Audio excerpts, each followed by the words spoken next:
नमस्कार दोस्तों, मैं विवेक आप लोगों का स्वागत करता हूं साहित्य गुरु यूट्यूब चैनल पे। जैसा कि आपको पता है कि हम हिंदी साहित्य में यूजीसी नेट 2024 के लिए तैयारी कर रहे हैं, जो कि एग्ज़ाम होने वाला है अगस्त में 21 से 1 सितंबर इसकी डेट बताई गई है। इस बीच में हमारा जो एग्ज़ाम है हिंदी साहित्य का, या आप जिस भी यूजीसी नेट के लिए प्रिपेयर कर रहे हैं, आपने जिसका भी लास्ट टाइम एग्ज़ाम दिया था उसका एग्ज़ाम जो है इन्हीं 10-12 दिनों के बीच ले लिया जाएगा।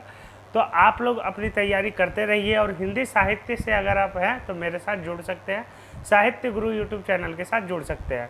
मैंने अपने टेलीग्राम चैनल पे इतना सारा कंटेंट आपको प्रोवाइड कर रखा है, वो भी फ्री ऑफ कॉस्ट, कि आप वहाँ पे जाके सारी पीडीएफ्स को अगर आप एक बार पढ़ ले, रिवाइज़ कर ले, तो रिवीजन पर्पज़ से और कंटेंट के हिसाब से बहुत ही ज़्यादा इनफ होगा आपके लिए। तो चलिए आइए, आज हम कुछ प्रैक्टिस सेट के कुछ क्वेश्चनों को करेंगे और डिटेल एक्सप्लेनेशन के साथ हम उन सभी चीज़ों को देखेंगे जो कि एग्ज़ाम में बनने की, उससे क्वेश्चन बनने की जो संभावना है सबसे ज़्यादा हमें देखने को मिलती है।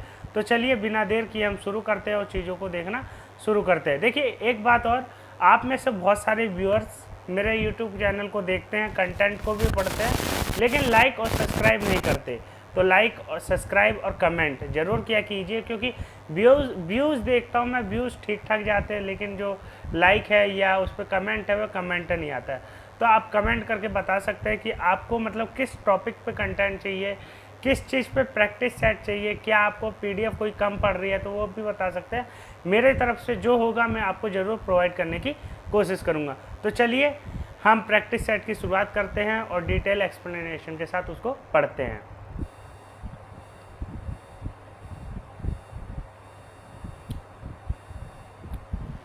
देखिए पहला क्वेश्चन है, नैन चुबही जस महवट नीरू नागमती वियोग खंड की इस पंक्ति में महवट का सटीक अर्थ क्या है। तो देखिए जैसा कि अगर आपने पढ़ा होगा नागमती वियोग खंड या पद्मावत, तो पद्मावत में आपने देखा होगा कि नागमती है, रत्नसेन है, और ये जिसके बारे में बात की गई है, मतलब ये सारे इसके अंदर पात्र हैं, खिलजी है और तोता है, मतलब बहुत सारे पात्र हमें इसमें देखने को मिलते हैं। तो ये देखिए इसमें पूछा क्या गया, जो महवट है, महवट का मतलब क्या है इस संदर्भ में। तो यहाँ पे ऑप्शन आपके सामने देख रहे होंगे कि महावत है, महकता वट है, या माघ की झड़ी है, या महावट है। तो देखिए इसका जो सही उत्तर होगा वह होगा तीसरे नंबर का माघ की झड़ी। मतलब देखिए इस पंक्ति में कहा क्या गया है, तो आप इसको देख लीजिए। नैन चुबही जस महवत नीरू नागमती वियोग खंड की इस पंक्ति में महवट का सटीक अर्थ है माघ की झड़ी। नैन चुबही जस जस माहुर नीरू गिये नहीं हार रही होई डोरा। अगर हम इन पंक्तियों का भावार्थ देखें या जो जिस संदर्भ में ये पंक्तियाँ लिखी गई है उसको देखें, देखिए क्या है, पति के वियोग में आंखें इस प्रकार बरसती है मानो बादल बरस रहे हों, ठंड के मारे गर्दन नहीं हिलती, ऐसा लगता है मानो धागा हिल रहा हो, बूंद गिरती है तो ऐसा लगता है माने ओले पड़ रहे हों, आंसू का जल अब अन्य अंगों पर पड़ता है तो ऐसा प्रतीत होता है मानो बाण शरीर को चीर रहे हों। तो ये सारी जो प्रमुख पंक्तियां हैं ये नागमती वियोग खंड की हैं। और आपने अर्थ भी देखा कि महावट का मतलब अर्थ क्या है, महावट का अर्थ क्या है, माघ की झड़ी। तो ये जो प्रश्न है बनाए जा सकते हैं, क्योंकि आजकल जो प्रश्न है शब्दों से भी पूछे जा रहे हैं बहुत ज़्यादा, और प्रश्न इस तरह से आ सकते हैं। और PYQ में ये आया हुआ क्वेश्चन है, सारे PYQ क्वेश्चन को ही लाया गया है प्रैक्टिस के माध्यम से, और उसके माध्यम से हम उसके कुछ डिटेल एक्सप्लेनेशन को भी देखने की कोशिश कर रहे हैं। तो हम पद्मावती जो रचना इसके बारे में भी देख लेते हैं। देखिए मलिक मोहम्मद जैसी इनका पूरा नाम है, और 1520 में इस रचना को लिखा गया था, अवधी भाषा में है। दोहा और चौपाई इन दोनों शैलियों का प्रयोग किया गया है, मतलब जहाँ दोहा और चौपाई दोनों का प्रयोग किया जाता है उसको कहते हैं कड़वक शैली। तो कड़वक शैली में लिखा गया है, और विषय देखिए क्या है, इसमें लौकिक प्रेम के माध्यम से अलौकिक प्रेम को दर्शाया गया है। मतलब लौकिक प्रेम के माध्यम से जो अलौकिक प्रेम है, आत्मा वो परमात्मा के साथ जो प्रेम है उसको दर्शाने की कोशिश की गई है।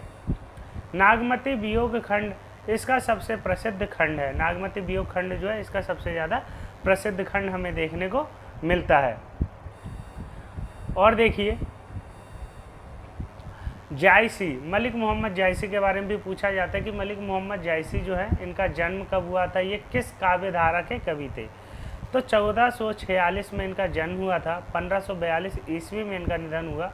भक्ति काल की सूफी काव्य धारा के मुख्य कवि हैं, सूफी काव्य धारा के मुख्य कवि हैं, संत कवि माने जाते हैं। और देखिए क्या है रचनाएं, अगर हम देखें तो अखरावट इनकी रचना है जो कि सबसे ज़्यादा पूछी जाती है। आखिरी कलाम, कहरनामा, चित्ररेखा और कान्हावत आदि ये इनकी प्रमुख रचनाएं हैं जो कि एग्जाम्स में मिलान वाले क्वेश्चन में हमें देखने को मिलता है।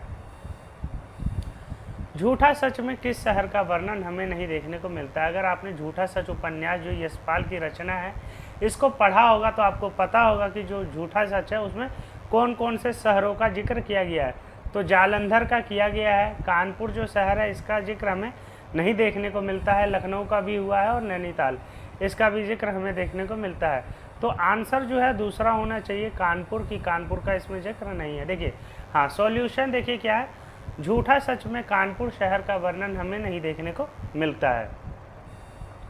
और देखिए क्या है झूठा सच, झूठा सच यशपाल की रचना है। अगर हम इसके मुख्य पात्र देखें तो इसके मुख्य पात्र हैं तार है, जयदेव आदि इसके मुख्य पात्र हैं। और देखिए क्या है विषय वस्तु, अगर हम इसका देखें तो क्या है, वतन और देश तथा देश का भविष्य नाम से दो भागों में विभाजित इस महाकाव्य उपन्यास में विभाजन के समय देश में होने वाले भीषण रक्तपात एवं भीषण अव्यवस्था तथा स्वतंत्रता के उपरांत चारित्रिक स्खलन एवं विविध विडंबनाओं का व्यापक फलक पर कलात्मक चित्र उकेरा गया है। झूठा सच 1958 से 60 हिंदी के सुप्रसिद्ध कथाकार यशपाल का सर्वोत्कृष्ट एवं बृहत्काय उपन्यास है। यह उपन्यास हिंदी साहित्य के सर्वोत्तम उपन्यासों में परिगम्य माना गया है। मतलब देखिए झूठा सच जो उपन्यास है जिसमें विभाजन के बाद उत्पन्न होने वाली जो त्रासदी है या त्रासद है उसको बहुत ही अच्छे तरीके से दिखाने की गई है। तो ये चीज़ें हमें देखने को मिलता है। और देखिए क्या है यशपाल, यशपाल के बारे में हम देख लेते हैं। यशपाल का जो जन्म है 1903 में हुआ, 1977 में इनका निधन हो गया। यशपाल हिंदी साहित्य के प्रेमचंद उत्तर युगीन कथाकार माने जाते हैं। मतलब प्रेमचंद के बाद के जो कथाकार है वह है यशपाल। जैसा कि आपको पता होगा जो प्रेमचंद है उनका जन्म 1880 में हुआ था और उसके बाद जो है यशपाल जो है 1903 में इनका जन्म हुआ है। प्रमुख रचनाएं अगर हम यशपाल की देखें तो दादा कॉमरेड, देखिए ये कम्युनिस्ट विचारधारा को मानने वाले थे, कम्युनिस्ट दर्शन से बहुत ज़्यादा प्रभावित थे, मार्क्सवाद से। तो इनकी जितनी भी रचनाएं हैं ज़्यादातर रचनाओं में हमें कॉमरेड और कम्युनिस्ट मतलब समाजवादी को तरफदारी करते हुए हमें दिखते हैं। तो देखिए क्या है दादा कॉमरेड 1941 ईस्वी की रचना है। देशद्रोही 1943 ईस्वी की रचना है। दिव्या 1945 ईस्वी की रचना है। और पार्टी कॉमरेड 1946 ईस्वी की प्रमुख रचनाएं हमें इनकी देखने को मिलती है। ये देखिए ये जो क्वेश्चन की पंक्तियां हैं उसको देख लेते हैं। मुझे उन लोगों से जरा भी हमदर्दी नहीं है जो बातें तो करते हैं कम्युनिस्टों की सी, मगर जीवन है रईसों का सा, उतना ही विलास में उतना ही स्वार्थ से भरा हुआ। ये कथन किस उपन्यास का है? तो ये जो उपन्यास है गोदान उपन्यास का कथन है और मेहता जो है इस कथन को कहते हैं। तो चलिए इसको भी हम देखते हैं। ये देखिए ऑप्शन दे रखा है, पहला है झूठा सच, गोदान, मेला आचलिया, जिंदगी नामा। तो गोदान का ये कथन है। तो देखिए मुझे उन लोगों से जरा भी हमदर्दी नहीं है जो बातें तो करते हैं कम्युनिस्टों की सी, मगर जीवन है रईसों का सा, उतना ही विलास में उतना ही स्वार्थ से भरा हुआ। ये कथन गोदान उपन्यास का है। उपयुक्त संवाद गोदान उपन्यास में मेहता ने राय साहब को कही है। जो राय साहब हैं उनसे ये बात जो है मेहता कहते हैं। गोदान प्रेमचंद का अंतिम उपन्यास है, 1936 में लिखा गया था। और इसके बाद ये गोदान ही प्रेमचंद का अंतिम पूर्ण उपन्यास भी माना जाता है। एक उपन्यास और लिख रहे थे मंगलसूत्र नाम से, जो कि उनका पूर्ण नहीं हुआ था। महत्वपूर्ण उपन्यास माना जाता है, कुछ लोग इसे उनकी सर्वोत्कृष्ट कृति भी मानते हैं। इसका प्रकाशन 1936 ईस्वी में हिंदी ग्रंथ रत्ना रत्नाकर कार्यालय बम्बई द्वारा किया गया था। इसमें भारतीय ग्राम समाज एवं परिवेश का सजीव चित्रण हमें देखने को मिलता है। तो देखिए, भारतीय ग्रामीण समाज को जितना बढ़िया तरीके से प्रेमचंद ने अपनी रचनाओं के माध्यम से प्रस्तुत किया है, शायद ही किसी दूसरे रचनाकार में हमें वो सारी चीज़ें देखने को मिलती है। प्रेमचंद ने गांव के जीवन को न केवल जिया, उसको मतलब ऐसे प्रस्तुत भी किया कि जब हम उनकी रचनाओं को पढ़ते हैं तो ऐसा लगता है कि हम भी गांव के अंदर ही मौजूद है, उस परिदृश्य को, उस परिवेश को महसूस करने लगते हैं। तो प्रेमचंद जो है बहुत ही अच्छे तरीके से गांव से परिचित हैं और उसको बहुत ही सुंदर तरीके से अपने पाठकों तक पहुंचाते हैं। वहीं देखिए गोदान। गोदान जो है प्रेमचंद की रचना है, 1936 ईस्वी की रचना है, उपन्यास विधा की रचना है। इसके जो प्रमुख पात्र हैं वह है होरी। होरी जो है इसका नायक है और राय साहब जो है होरी का मालिक है, जमींदार है। मेहता जो है शिक्षित वर्ग का पुरुष है, मालती उसकी पत्नी है, शिक्षित है। गोविंदी एक शिक्षित वर्ग की स्त्री हमें देखने को मिलती है और इसकी जो स्त्री पात्र है वह है धनिया, जो कि नारी वो मतलब प्रमुख पात्रों में से एक है, होरी की पत्नी है। प्रेमचंद का जो जन्म है 1880 में हुआ था, 1936 में इनका देहांत हो गया। प्रेमचंद हिंदी और उर्दू के सर्वाधिक लोकप्रिय उपन्यासकार, कहानीकार एवं विचारक थे। उन्होंने हिंदी समाचार पत्र जागरण तथा साहित्य पत्रिका हंस का संपादन और प्रकाशन किया। प्रमुख रचनाएं अगर हम देखें तो सेवा सदन 1918 ईस्वी की रचना हमें देखने को मिलती है। प्रेम आश्रम 1922 ईस्वी की रचना है। रंगभूमि 1925 ईस्वी की रचना है। निर्मला 1925 ईस्वी की रचना है। कायाकल्प 1926 ईस्वी की रचना है। प्रतिज्ञा 1927 ईस्वी की रचना है। गबन 1928 ईस्वी की रचना है। कर्मभूमि 1932 ईस्वी की रचना है। और गोदान जो है इनकी अंतिम रचना मानी जाती है, जो कि पूरी है, 1936 ईस्वी की रचना है।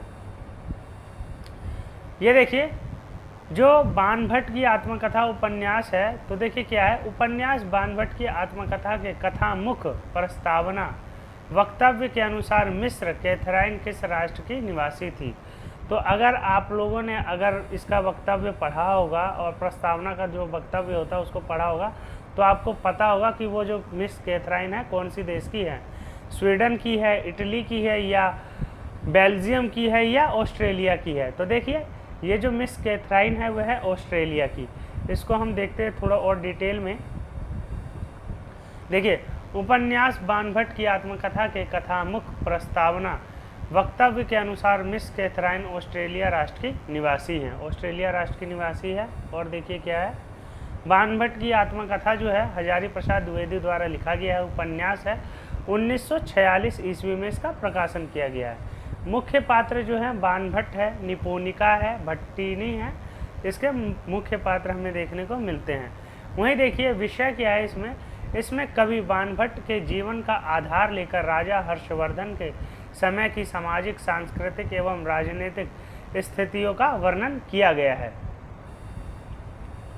यह ऐतिहासिक पृष्ठभूमि पर आधारित होने पर भी मूलतः कल्पना एवं लोक श्रुति से प्राप्त प्रसंगों के संयोजनों से लिखी गई रचना है, जो 6ठी शताब्दी के कथा है। इसमें प्रेम का उदार स्वरूप चित्रित हुआ है, मतलब जो प्रेम का सबसे बड़ा रूप होता है उस रूप को हमें इसमें देखने को मिलता है। उदार मतलब होता है व्यापक, तो प्रेम का व्यापक रूप इस रचना में हमें देखने को मिलता है। हजारी प्रसाद द्विवेदी का जो जन्म है 1907 में हुआ था, 1979 ईस्वी में इनका निधन हो गया। ऐतिहासिक उपन्यासकार थे, मतलब ऐतिहासिक उपन्यासकार मतलब इतिहास के पात्रों को आधार बना करके इन्होंने कई रचनाएं लिखी, उपन्यास लिखे, कहानियां लिखी हैं। ठीक है, वहीं देखिए अगर हम इनके उपन्यासों को देखें तो इनके उपन्यास जो है चारू चंद्रलेख 1963 ईस्वी का उपन्यास है। पुनर्नवा 1973 ईस्वी का उपन्यास है। अनाम दास का पोथा 1976 ईस्वी का उपन्यास है। देखिए ये तीनों ही उपन्यास महत्वपूर्ण है क्योंकि इनसे प्रश्न जो है प्रीवियस ईयर में आ चुके हैं और ये जो कंटेंट है ये भी PYQ के क्वेश्चन से ही बनाया गया है।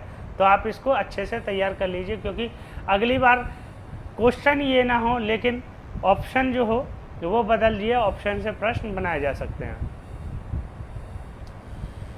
किस उपन्यास में पारंपरिक गीतों के साथ ही बाबा फरीद, शाह लतीफ़ और बुल्ले शाह की कविताओं का बहुतायत से प्रयोग किया गया है? तो कौन सी रचना है जिसमें इन सभी फरीद शाह और लतीफ़ शाह और बुल्ले शाह की कविताओं का बहुतायत में प्रयोग किया गया है? अगर आपने तमस देखा होगा तो तमस में बहुत सारी गीतों का प्रयोग है। झूठा सच या जिंदगी नामा में है या शेखर एक जीवनी? तो देखिए मेरे हिसाब से तमस होना चाहिए, बाकी हम उत्तर देखते क्या है।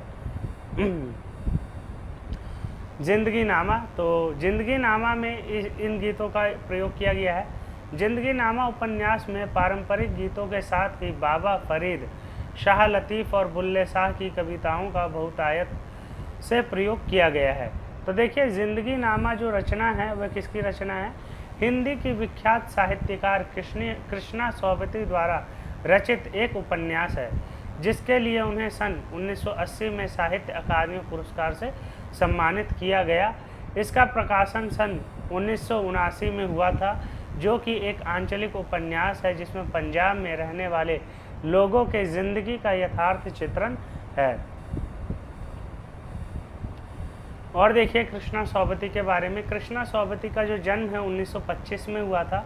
2019 ईस्वी में इनका निधन हो गया। और देखिए दिलो दानिश इनकी ही रचना है, 1993 में प्रकाशित हुई है। समय सरगम 2000 ईस्वी की रचना हमें देखने को मिलती है। और देखिए तमस। तमस जो है भीष्म साहनी की रचना है।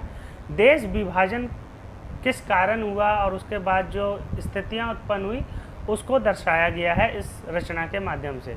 1973 में इसका प्रकाशन हुआ। उपन्यास विधा की रचना है, उपन्यास है ये तमस। और देखिए क्या है, इस उपन्यास का मुख्य विषय भारत में बढ़ती सांप्रदायिकता है। यह कुल 5 दिनों की कहानी है। ये पूछा जाता है कि जो तमस उपन्यास है उसमें कितने दिनों की कहानी का वर्णन है, तो 5 दिनों की कहानी है। तमस कथा की परिधि 1947 ईस्वी के समय के पंजाब के जिले को परिवेश के रूप में लिया गया है। और देखिए झूठा सच। झूठा सच यशपाल की रचना है, उपन्यास है, प्रकाशन वर्ष 1958 ईस्वी है। और विषय हमने इसका देख लिया था, भारत के राष्ट्रीय व सामाजिक जीवन का चित्रण किया गया है। यह 2 भागों में प्रकाशित उपन्यास है, वतन और देश तथा देश का भविष्य। तो देखिए झूठा सच जो है 2 भागों में प्रकाशित है। पहले भाग का नाम है वतन और देश और दूसरे भाग का नाम है देश का भविष्य। तो 2 भागों में प्रकाशित है झूठा सच। और देखिए शेखर एक जीवनी अज्ञेय की रचना है, उपन्यास है। और इसका जो प्रकाशन हुआ है यह भी 2 भागों में प्रकाशित है। पहला भाग जो है इसका 1940 में प्रकाशित हुआ है और दूसरा भाग 1944 ईस्वी में। देखिए इसमें नायक शेखर के व्यक्तित्व को रेखांकित किया गया है। शेखर के बाल वयः संधि और किशोर मत का मनोवैज्ञानिक अंकन किया गया है। पूर्व दीप्ति फ्लैशबैक शैली में लिखा गया उपन्यास, मतलब पूर्व दीप्ति मतलब फ्लैशबैक शैली में लिखा गया उपन्यास है। और प्रकाशमान पुच्छ तारा कहकर इसकी आलोचना की गई है। मतलब बहुत ही ज़्यादा अमेजिंग एक तरह से उपन्यास या नोवेल आपको हिंदी में देखने को मिलेगी, जो कि माइंड मतलब अगर आपकी जो साइकोलॉजी है, दर्शन मतलब एक तरह से मनोविज्ञान, उसको दिखाने की कोशिश की गई है। भीष्म साहनी के बारे में देख लेते हैं। भीष्म साहनी का जो जन्म है 1915 में हुआ था। 2003 ईस्वी में इनका निधन हो गया। देखिए भीष्म साहनी जो थे, बलदेव साहनी का अगर आपने नाम सुना होगा, जो कि एक डायरेक्टर थे, उन्हीं के भाई थे भीष्म साहनी। और इनकी जो तमस उपन्यास है उसके ऊपर एक सीरियल भी बनाया गया था, फिलहाल यूट्यूब पे उपलब्ध है, 5-5.5 घंटे का है पूरा। अगर आप उसको देख लेंगे तो आपको तमस जो स्टोरी है उसकी पूरी कहानी समझ में आ जाएगी। भीष्म साहनी आधुनिक हिंदी साहित्य के प्रमुख स्तंभों में से थे। इन्हें हिंदी साहित्य में प्रेमचंद की परंपरा का अग्रणी लेखक माना जाता है। प्रमुख रचनाएं अगर हम देखें तो तमस 1973 ईस्वी की रचना है, बसंती 1982 ईस्वी की रचना है, झरोखे 1998 ईस्वी की रचना है, मैया दास की माड़ी और कुंतो नीलू नीलूतिमा नीलोफर 2000 ईस्वी की रचना है। देखिए भीष्म साहनी की ये सारी रचनाएं जो है महत्वपूर्ण है, क्योंकि प्रश्न जो हैं इन सभी से बन चुके हैं और बनने की संभावना जो है बहुत ज़्यादा अधिक है। यशपाल का जन्म 1903 में हुआ, 1976 में इनका निधन हो गया। और इनके उपन्यासों को हमने ऊपर देखा है। दादा कॉमरेड है 1941 का, देशद्रोही 1943 का, दिव्या 1945 का है, पार्टी कॉमरेड 1946 का है, और मेरी तेरी उसकी बात 1974 ईस्वी का उपन्यास है। तो ये इन उपन्यासों को हमने ऊपर भी देखा था, इसलिए मैंने थोड़ा जल्दी बता दिया। और आज्ञा के बारे में हम देख लेते थोड़ा। 1911 में इनका जन्म हुआ, 1987 ईस्वी में इनका निधन हो गया। मनोवैज्ञानिक उपन्यासकार माने जाते हैं। और देखिए नदी के द्वीप इनकी बहुत ही ज़्यादा प्रमुख रचना है। नदी के द्वीप 1951 ईस्वी की रचना है। अपने अपने अजनबी 1961 ईस्वी की रचना है। ये सारी जो रचनाएं हैं बहुत ही ज़्यादा महत्वपूर्ण रचनाएं हमें इनकी देखने को मिलती है। लाल पान की बेगम कहानी में बिरजू की माँ किसे टिसनवाली कहकर संबोधित करती है। तो जो लाल पान की बेगम कहानी है फणीश्वर नाथ रेणु के द्वारा लिखी गई है और आंचलिक कहानी है, जिसमें एक ग्रामीण परिवेश को दिखाने की कोशिश की गई है। तो देखिए चंपिया जो है, चंपिया ऑप्शन में देखिए पहला ऑप्शन है चंपिया, फिर है जंगी की पुतोहू या लरेना की बीवी या राधे की बेटी सुनरी। तो देखिए इसका जो सही उत्तर होगा, लाल पान की बेगम कहानी में बिरजू की माँ जंगी की पुतोह को टिशनवाली कहकर संबोधित करती है। तो जो जंगी की पुतोह है उसको टिशनवाली कहकर संबोधित करती है। किसकी माँ करती है? बिरजू की माँ। और बिरजू की ही बहन कौन है? बिरजू की ही बहन है, एक मिनट, हाँ, बिरजू की ही बहन है चंपिया। ठीक है,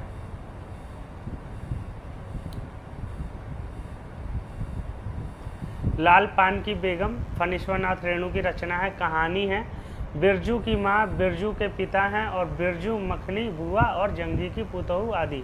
और जो चंपिया है वह बिरजू की बहन है। तो आपको ये पता होने चाहिए, मुख्य पात्र है इस कहानी के।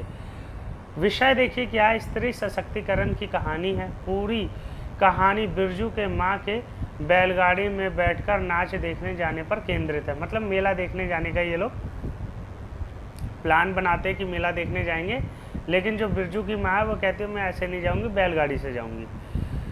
बिरजू की माँ को ही लाल पान की बेगम कहा गया। तो ये भी आपको पता होना चाहिए कि जो लाल पान की बेगम है वह कौन है। तो जो बिरजू की माँ है, मतलब जो इसकी मुख्य स्त्री पात्र है, वही इस कहानी की लाल पान की बेगम इसको कहा गया है।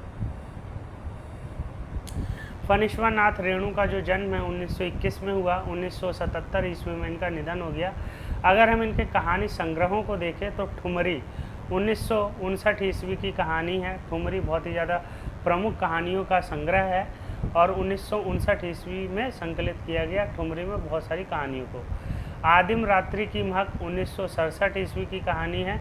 अग्निखोर 1973 ईस्वी की कहानी है और अच्छे आदमी 1986 ईस्वी की कहानी है। और मैला आंचल जो उपन्यास है वह भी इन्हीं की रचना है। और देखिए क्या है, चंद्रदेव से मेरी बातें शीर्षक कहानी सर्वप्रथम किस वर्ष प्रकाशित हुई थी। तो ये जो है कहानी लगा हुआ है सिलेबस में। तो चंद्रदेव से मेरी बातें शीर्षक कहानी सर्वप्रथम किस वर्ष प्रकाशित हुई थी? सन 1904 में हुई थी या 1907 में हुई थी या 1908 में हुई थी या 1911 में हुई थी। तो देखिए चंद्रदेव से जो मेरी बातें कहानी है इसका जो प्रकाशन है 1904 में हुआ था। और चंद्रदेव से मेरी बातें ये जो कहानी है राजेंद्र बाला घोष, जिसको हम बंग महिला के नाम से भी जानते हैं, इनकी रचना है। तो चलिए हम इसको और डिटेल से जानेंगे इसमें है क्या। चंद्रदेव से मेरी बातें बंग महिला, जिसको हम राजेंद्र बाला घोष के नाम से जानते हैं, 1904 ईस्वी में इस कहानी का प्रकाशन हुआ। और इस कहानी को भवदेव पांडे ने प्रथम राजनीतिक कहानी कहा है। तो यह भी पूछा जाता है कि प्रथम राजनीतिक कहानी किसको माना जाता है और किसने किस कहानी को माना है।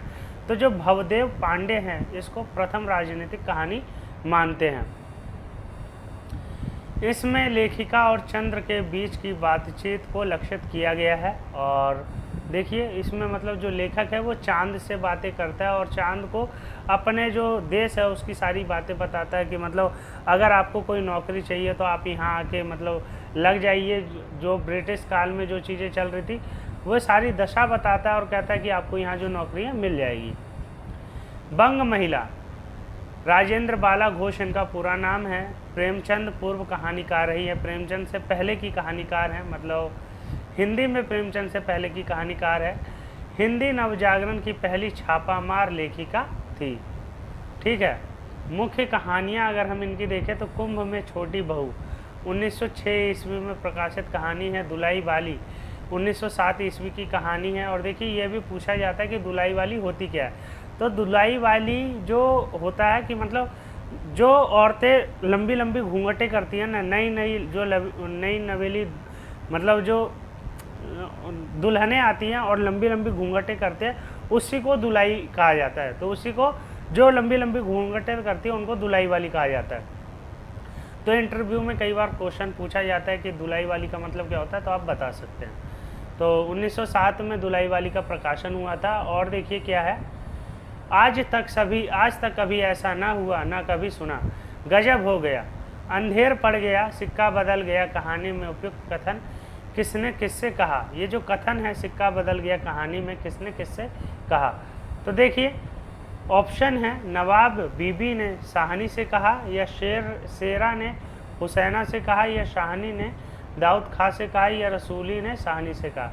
तो देखिए इसका जो सही उत्तर होगा, आज तक कभी ऐसा ना हुआ ना कभी सुना, गजब हो गया, अंधेर पड़ गया, सिक्का बदल गया, कहानी में उपयुक्त कथन नवाब बीबी ने शाहनी से कहा। तो ये जो कथन है नवाब बीबी का है, शाहनी से उन्होंने ये बात कही है। सिक्का बदल गया जो कहानी है कृष्णा शौबती की कहानी है।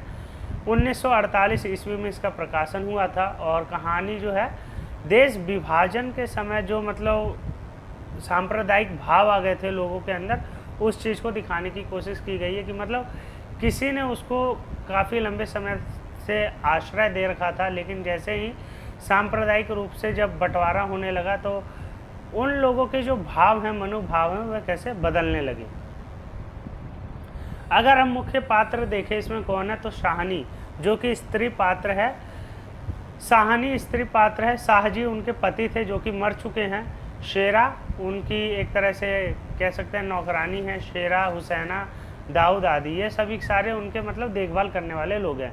अगर हम विषय देखें तो क्या है, भारत पाक विभाजन के कारण होने वाले विस्थापन के दर्द की कहानी को बताया गया है इस कहानी के माध्यम से। और देखिए क्या है,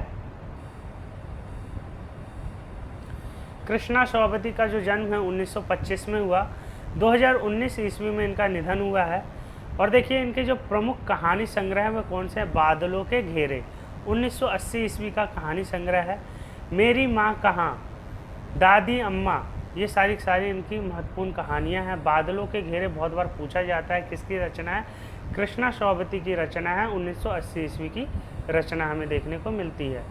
पवित्रता की माप है मलिनता, सुख का आलोचक है दुख, पुण्य की कसौटी है पाप, उपयुक्त संवाद स्कंदगुप्त नाटक में किस पात्र के द्वारा कहा गया है। ये जो आप स्टेटमेंट देख रहे हैं, स्टेटमेंट वाले प्रश्न आजकल जैसे कि बहुत ज़्यादा बनने लगे हैं।